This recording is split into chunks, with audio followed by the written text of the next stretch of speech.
Daniel Cormier uses Conor McGregor analogy to explain why Alex Pereira's UFC 307 title defense against Khalil Roundtree makes sense, questioning if Pereira is a big enough star. Alex will defend his light heavyweight title against Roundtree on October 5th. Shortly after, Magomed Ankalaev will face Alexander Rakic in a likely title eliminator. Fans are divided, with some criticizing the choice of the number 8 ranked Roundtree for the title shot. Top contenders like Jamal Hill and Jan Blachowicz have also questioned the decision. However, Roundtree's fans are excited for his striking ability. Here's Daniel Cormier's perspective on why this matchup makes sense. DC said, Ankalaev seems so obvious a choice, but not really the choice because I wouldn't put him in there with Alex right now. Like, honestly, Alex Pereira is actually selling pay-per-views and he's making money for you as a company. I don't know if Ankalaev can do that right now.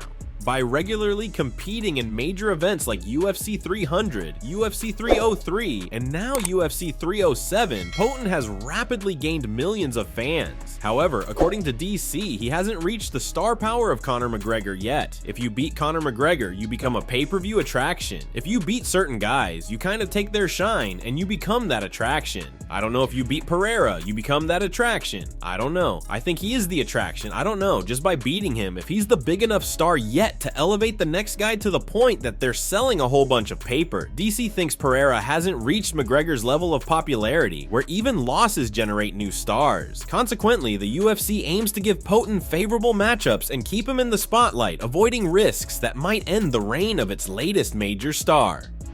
Sugar Sean O'Malley feels defeating coach Khabib Nurmagomedov would be all-time career highlight. If Sean successfully defends his bantamweight title against Merab Dvalishvili at UFC 306, he will have another major fight lined up. Umar Nurmagomedov will look to become the second fighter in his family to win UFC gold following his win over Corey Sandhagen. The former UFC lightweight champ Khabib is sure to be in his corner for that fight, and that's something that adds extra incentive for Suga. Getting the chance to test himself against one of the best minds in the sport makes this one even more significant for his legacy. Having Khabib in the mix with his cousin is going to make the fight feel bigger, and that suits O'Malley well if it does end up happening. Since retiring from MMA with his undefeated record intact, the Eagle has earned a phenomenal reputation as a coach and corner man. In many ways, he stepped into the role that was left behind after his father, Abdulmanap, passed away. O'Malley spoke in a recent interview with Red Corner MMA about how getting the chance to go up against this Nurmagomedov family team would be a career high moment for him. I never really thought about it, but just kind of off the top of my head right now, if I think about it, that would be cool. Khabib's a legend, 29-0, and very disciplined, serious guy, which would make it even more fun. It'd be hard to top that, like I guess beating Ilia or Max after that. Like, there's guys you could top that with, but it'd be hard to get too excited for.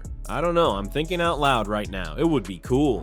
Sean Strickland and Alex Pereira began as fierce opponents in the octagon, with Pereira laying Strickland out cold on the canvas. Now Alex and Sean are teammates, and there are many videos of their sparring sessions in which Alex comes out on top. In a video shared on Reddit a couple of hours ago, Sean approached Alex and confidently told him that he wasn't afraid of him. Like, I'm not scared of Alex. Of course, you admit it. But the problem is, my chin will just go, I'll go to sleep. Like, it's a weird thing when you fight Alex, because you're just like, for me to knock Alex out, he has to do something really stupid. Like, he has to do like what he did against Izzy. Ilia Topuria says he could beat Max Holloway and Sean O'Malley in the same night. After knocking out Alexander Volkanovski, Ilia Topuria has risen to new heights with his fame and featherweight title. His next challenge will be defending his crown against Max Holloway. Fans are divided on who will win the fight, with Ilia confidently backing himself despite this being his toughest test yet. He has also hinted at a potential bout with bantamweight champ Sean O'Malley, making a bold statement in a recent interview. Ilia said, when he says those kind of things like, if I win, it's because he's not very confident about himself. First of all, he has a very tough matchup ahead. If he does it, why not? Why not? I would love to have that fight. It's like, thank you God. For everyone, it's going to be so huge. Like, Ilia is fighting Max or he's fighting Sean O'Malley. But in reality, I know that they both suck. I can do with them whatever I want to do. I can do it with both of them. I can beat them both in the same night, no problem.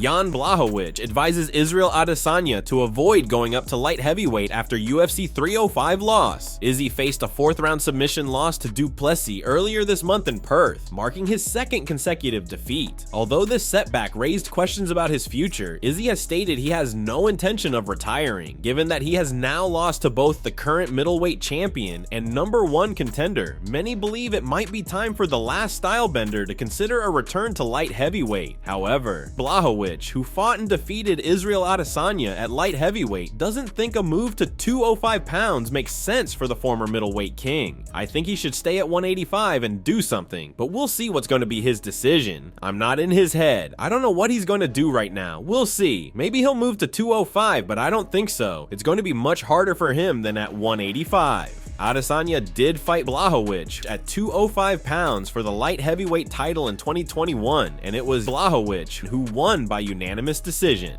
Blachowicz was able to use his size and control Adesanya to get the win, which perhaps is why the poll doesn't think the last style bender should move up to light heavyweight. However, Blachowicz knows Israel Adesanya is still an elite fighter and says he even thought Adesanya was going to beat Dricus du Plessis at UFC 305. The fight was very competitive until du Plessis got the submission win in the 4th round to defend his belt for the first time. Blachowicz, meanwhile, does not have his next fight booked and hasn't fought since July of 2023 when he dropped a split decision to Alex Pereira. Since then, he had double shoulder surgery, which has kept him out of action for over a year.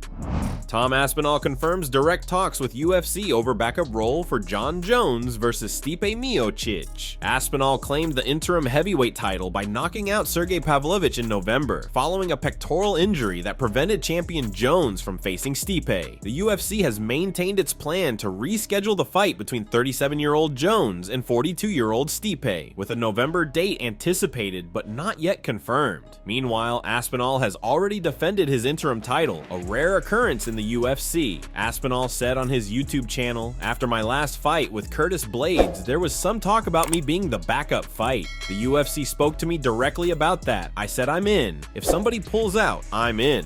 I'll be prepared for that date, so you let me know. I'll be there. I'm ready to take the fight. I'm the no one in the division.